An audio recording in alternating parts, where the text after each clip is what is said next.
Welcome to the story. Don't forget to like, subscribe and support me. The world of Novar shimmered beneath its twin moons, its vast cities buzzing with energy as the populace prepared for the most critical election in the planet's modern history. The air was thick with anticipation, the streets alive with chatter, and the towering hollow screens projected speeches from the candidates vying for control of the Council of Novar. At the forefront was Callan Vero, a man who had swept the planet into a frenzy with his vision of a bold future, one where Novar would no longer be a passive bystander in the galactic community but a dominant force to be reckoned with. Why should we, a planet blessed with such abundance, remain content with scraps from the galactic table? Callan's voice echoed across the city squares, his face confident, his posture commanding. The resources are ours to take, the wealth ours to claim, low taxes, high welfare, and an era of prosperity like we've never seen. All we need is the will to act. And the people were listening. They cheered him on, seeing in him a leader who wasn't afraid to challenge the status quo. The promise of economic growth, combined with his fiery rhetoric about alien colonization, had captured the imagination of millions. He had the backing of the largest corporations, the military-industrial complex, and the disillusioned workers who longed for more than the menial existence they had known for years. Watching from the sidelines was Myra Solara, a seasoned diplomat and Callan's chief rival. She leaned back in her chair in the council's observation chamber, her lips burst in thought as Callan's speech continued to reverberate through the hollow screens. The crowd outside the building roared in approval, but Myra's stomach churned with dread. She had seen leaders like Callan before, men who promised the world and delivered destruction. His platform was nothing short of reckless, and Myra knew it. She had spent years negotiating with neighboring civilizations at the Krallon Empire, the Xerix coalition, ensuring Novar's stability through careful diplomacy. To Callan, however, diplomacy was weakness, and Myra's warnings about the dangers of provoking their interstellar neighbors fell on deaf ears.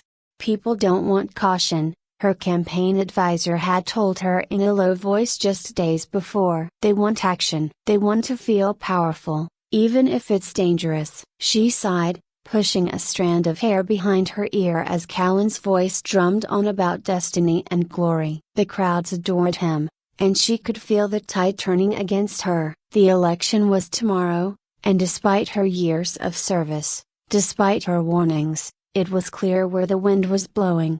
The day of the election arrived, and the results came in swiftly. Callan Vero had won by a landslide. His supporters took to the streets in celebration, fireworks lighting up the night sky as the planet's fate was sealed. Myra watched the festivities from her quiet apartment, her thoughts heavy. In the days that followed, Callan wasted no time. His administration moved quickly, enacting sweeping reforms that drastically cut taxes and ramped up social benefits. The economy surged, at least on the surface. Factories churned out goods at a dizzying pace, new infrastructure projects broke ground, and the planet was alive with a sense that something momentous was happening. But beneath the surface, cracks were beginning to form. Callan's most ambitious move came just weeks into his term. His administration authorized the launch of a massive fleet of mining drones to extract resources from the surrounding moons and asteroids, many of which lay within the boundaries of disputed space. Novar's mining companies flourished, and the planet's wealth skyrocketed. Yet, their aggressive push into interstellar territory did not go unnoticed. The Krallon Empire had long claimed the resource-rich asteroids in the outer belt as part of its sovereign space, though Novar had always navigated the dispute through diplomacy. Under Myra's careful hand, a delicate balance had been maintained. But Callan's ambitions had thrown that balance out the window. Myra, now on the fringes of the political scene, watched with growing unease as Callan continued to escalate. She had tried, in the days following his election, to speak with him privately, to warn him of the consequences of unchecked expansion. "You don't understand, Callan," she had said in a tense meeting, her voice low but urgent. The Krallans won't stand by while you strip the asteroids of their resources. And the Xerix coalition, they're not going to tolerate our drones in their claimed sectors. Callan had brushed her off with a wave of his hand. The people elected me to lead, Myra, not to cower behind treaties that keep us subservient. If they want a fight, we'll give them one. But they won't. They're too fragmented, too scared of what we've become. Callan, this is reckless. You're inviting disaster. I'm inviting prosperity. He had cut her off, his eyes hardening. And if you can't see that, then maybe you belong in the past, with all the other relics who thought small. That was the last time she had spoken to him.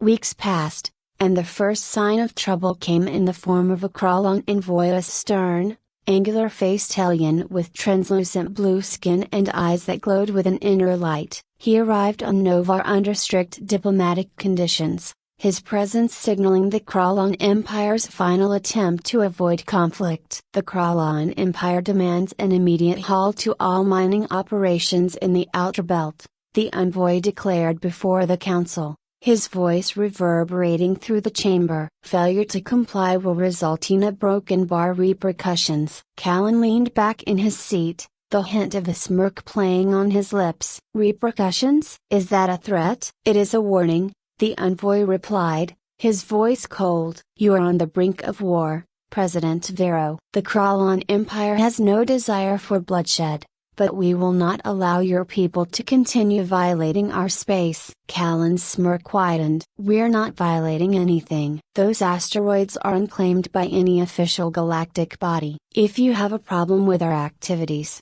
I suggest you take it up with the Interstellar Council. Oh, wait, you won't, because you know they'll side with us. The envoy's eyes narrowed, his expression unreadable. This will be your final warning. Callan stood, towering over the alien. Get off my planet.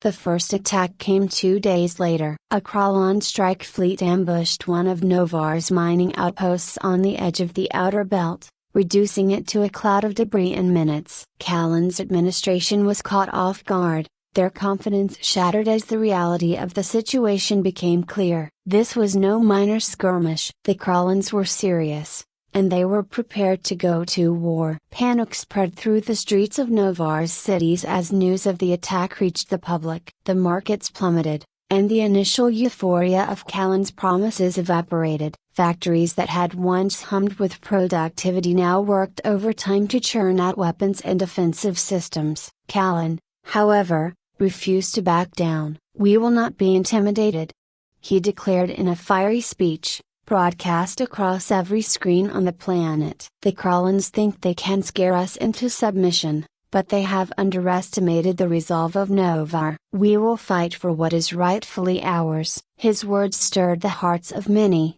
but for others, those who had lived through wars before, it was the beginning of a nightmare. Myra watched from the sidelines as Callan's war machine sputtered into life. The council, fractured by infighting, struggled to respond to the crisis. Some still supported Callan's defiance, believing that Novar had the strength to hold its ground. Others, however, began to panic, realizing too late the gravity of the situation. Within weeks, the Krallan Empire escalated its attacks, and the Xerix coalition joined the fray. Entire fleets descended on Novar's outer colonies, laying waste to the mining operations that had once been the pride of Callan's administration. The planetary defense grid, hastily assembled in the wake of the initial attack, was overwhelmed by the sheer force of the alien armadas. Novar was under siege. As the war dragged on, the streets of Novar, once alive with hope, now teemed with fear. Callan Vero's speeches grew shorter,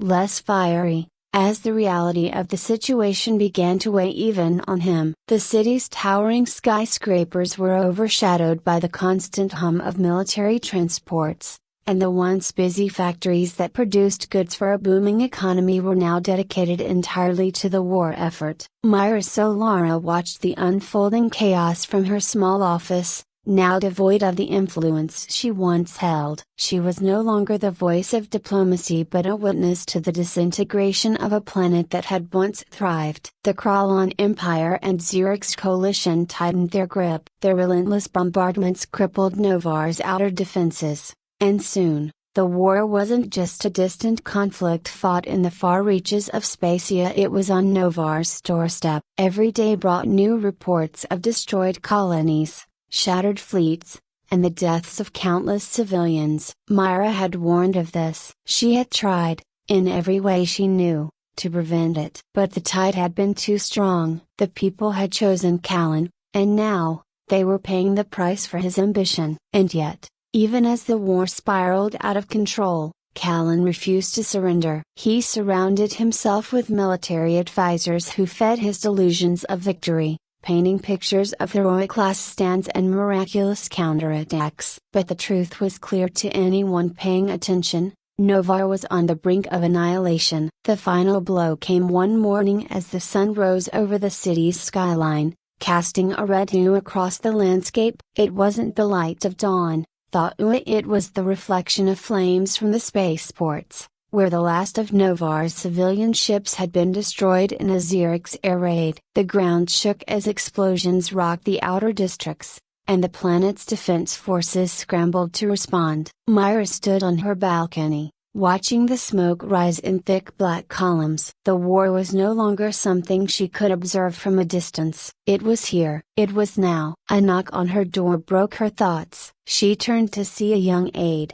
his face pale and drawn, standing in the doorway. "Miss Solara, the council is asking for you," he said, his voice barely above a whisper. "They want you to come." There's Sir Brokenbar, a plan. Myra's heart sank. A plan. It was probably too late for plans, but she nodded and followed the aide out, her mind racing. As they walked through the halls of the government building, the sounds of explosions became more distant, but the tension in the air only grew. People hurried past, their faces grim, their eyes haunted. The council chamber was a different place now than it had been months ago. Once a grand room filled with debate and discussion, it was now a battlefield of its own. Half the seats were empty. Some members had fled the planet, others had simply disappeared. Those who remained sat huddled together, their eyes fixed on Callan, who stood at the front of the room, looking more haggard than she had ever seen him. "Myra," he said as she entered, his voice rough. "We need your help." It was the last thing she expected to hear. For months, Callan had brushed off her advice, mocked her caution, and dismissed her concerns. Now, with the world falling apart around him, he was asking for her help. She approached slowly, her eyes scanning the room. The military officers looked defeated, their uniforms disheveled. The council members sat silently, as if waiting for some Inia to tell them what to do. "What's your plan?" she asked, her voice steady. Callan swallowed, glancing at the generals by his side. "We're going to launch a counteroffensive," he said. "One final push. We have a fleet of ships ready armed to the teeth. We'll strike at the heart of the Krallon fleet, take out their command center. If we can break their leadership, we might be able to negotiate a ceasefire." Myra shook her head. "You think they'll negotiate after all this? After we've invaded their territory, stripped their resources, and refused every diplomatic attempt? They want to destroy us, Callan. You know that." "They won't," Callan said, his voice rising. "They're just like us. They don't want to lose any more than we do." Myra sighed. It was madness. The Krallons and Zurichs had made it clear from the beginning that they would settle for nothing less than total submission. Novar was on the brink, and Callan's delusion of a military victory was going to get them all killed. She turned to the council. "If you follow this plan, you're dooming us. The only way to save Novar is to surrender. We need to make peace now, before there's nothing left to save." The room fell silent. The weight of her words hung heavy in the air. "Surrender?" Callan spat the word as if it were poison. "You're asking us to give up everything we've built, to let them walk over us." "I'm asking you to save lives," Myra said firmly. "What's left of our people, our cities, our future. We can't fight a war we've already lost." For a moment, no one spoke. Callan stared at her, his hands clenched into fists at his sides. Then, slowly, he shook his head. "No," he said, his voice cold. "We fight." The next few days passed in a blur of desperation. The fleet, hastily assembled from whatever ships Novar had left, prepared to launch the final offensive. The people of Novar, those who had once cheered Callan's name, now hid in underground shelters, terrified of what was to come. Myra watched it all unfold, powerless to stop it. She had done everything she could. Now, it was up to fate. The fleet launched at dawn. Callan, determined to lead by example, was aboard the flagship, an old, battle-worn cruiser that had seen better days. As it ascended into the sky, the planet below him seemed small, fragile, a distant memory. The battle that followed was nothing short of catastrophic. Novar's fleet, outnumbered and outgunned, was torn apart by the combined forces of the Krallon and Xerix armadas. Ships exploded in brilliant flashes of light, their debris scattering across the void of space. Callan watched in horror as the battle unfolded, his once unshakable confidence crumbling with each ship that was destroyed. In a desperate act of defiance, Callan ordered his cruiser to charge directly at the Krallon flagship. It was a suicide mission, but in that moment, he believed it was the only way to salvage his legacy. The cruiser, its engines burning hot, barreled toward the enemy vessel, weapons firing in every direction. But it wasn't enough. The Krallon flagship unleashed a barrage of energy blasts, tearing through the cruiser's hull. In seconds, Callan's ship was reduced to a flaming wreck, spiraling out of control before it exploded in a brilliant fireball. On the surface of Novar, Myra watched the battle from a command center deep underground. When the signal from Callan's ship was lost, she knew it was over. The war had ended. The aftermath was grim. With Callan's death, the Krallon and Xerix forces began to withdraw, having achieved their objective. Novar was left in ruins, its cities scarred, its people broken. Myra, now the reluctant leader of a shattered world, stepped into the void left by Callan's demise. She reached out to the Krallon and Xerix leadership, and after weeks of tense negotiations, a fragile peace was brokered. Novar would survive, but it would never be the same. The streets, once filled with the sounds of celebration, were now eerily quiet. The towering buildings, many of them damaged or destroyed, cast long shadows over the planet's surface. The people, those who had once believed in Callan's vision, were now left to pick up the pieces of their shattered lives. Myra stood before the remnants of the council, her face etched with exhaustion. She had fought for peace, and in the end,